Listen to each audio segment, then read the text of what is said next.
Justice cannot prevail where there's silence, and silence ought not be a product of justice. On that ground, so proud to propose panel. In this speech, just a few things. Firstly, we'll take a look at what you heard from opposition. I'll respond to their opening material, rebuild the prop case, and then get into that third substantive argument. Let's start off with some refutation though. In the op framework, they try to sell you this prerequisite characterization of what they think the round should look like, where they tell you that NDA usage in civil cases have a large part in this debate, right? And we should focus more on those than like the ones in criminal cases. Okay, so right off the bat, we think we can outweigh here if they want to frame the round as like civil cases versus criminal cases. We'll give you a few reasons on why you should prefer criminal case analysis rather than civil case analysis. The first point on that being given exigence. And we touched on this a little earlier in the constructive, but like in recent years, thousands of victims have come forward about the abuse that NDAs have enabled. And then we told you about international corporations that are using NDAs right now in the status quo to harbor sexual abusers, right?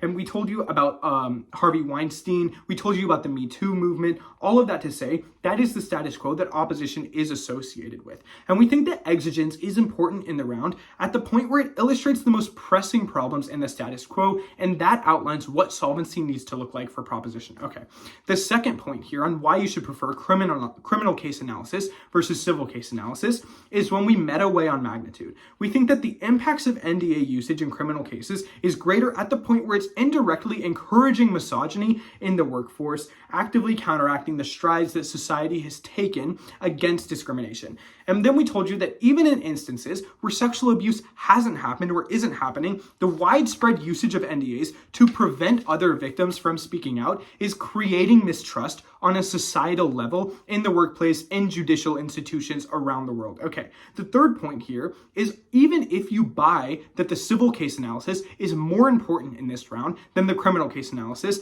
it still leads us to a prop ballot at the point where we don't let them access those trade secrets impacts. Okay, let's get into a line by line on that. Basically, they tell you that trade secrets in the status quo are protected through NDAs, and then they give you a link here to innovation and competition within the private sector and tell you in order to preserve those impacts, you ought to be voting with the opposition.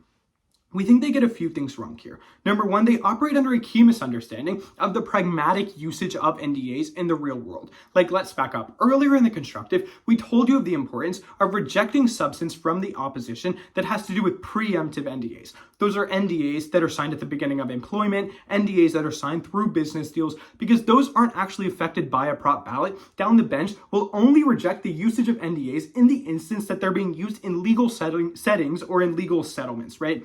So when you accept that that is what is implied and what is inherent to the motion, the trade secrets argument they read really falls apart at the point where companies are using preemptive NDAs to protect trade secrets, and those oftentimes don't end up at trial. All of that to say, NDAs and legal settlements are not inherently necessary to protecting trade secrets. The vast majority of the time, trade secrets are already protected through other means. Okay, so don't let them extend that flawed argument down their bench without clashing with those points. But now let's move on to another point they make, along with a critical mistake on their side of the house. They tell you that our analysis on accountability and sexual assault victims doesn't weigh because in the status quo, we see regulations which prevent NDAs from being used to suppress victims. And the only real warrant they can give you here is on that Speak Out Act that passed in the United States. Let's break this down.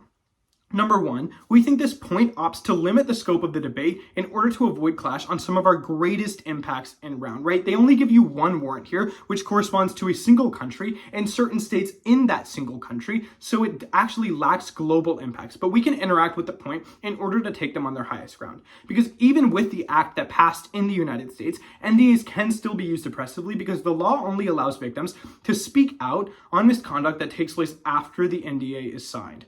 So many victims are not falling under that category. Look at the warrants we give you in the first substantive with Harvey Weinstein. The women that he silenced and that he oppressed can still be oppressed with the passage of this law in the status quo, can still be oppressed in the op world, even with all of these regulations that they're saying are solvency, right? So we think that this still isn't enough to claim social justice on their side. Remember, that's one country. So again, don't let them use that point to avoid clash. Okay, hold them accountable for the pain that NDAs have caused on a global scale. In their next analysis on that point, they try to cover this base by giving you a logical warrant to prove that accountability is inherent with the usage of NDAs because countries will always work to dismantle abusive uses of NDAs. We won't spend too much time here because the logic really falls apart by itself. They try to get you to buy this like hypothetical future in their world where everything is solved, but they can't actually mechanize the way in which they're forcing regulations into play. They just tell you it'll happen because it always happens. But if that's true, then we can cross-reference the warrant that they give you in the first analysis, the Speak Out Act, to this analysis, and then we have a few questions there.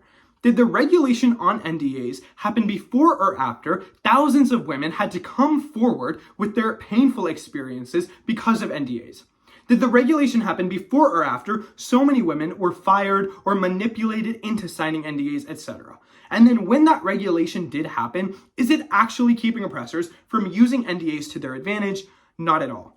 Okay, moving on to that third substantive point from the proposition, which is that NDAs undermine victimhood. The first layer of analysis here is the inequality of bargaining power. Here, the bottom line is that NDAs oftentimes don't manifest with like full realization of a victim's choice.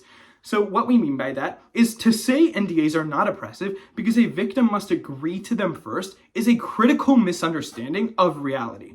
A key reason you shouldn't buy that interpretation is because of that unequal bargaining power that can put victims at a disadvantage in a court of law and like force them to sign NDAs. So what mechanizations ensure that unequal bargaining power though?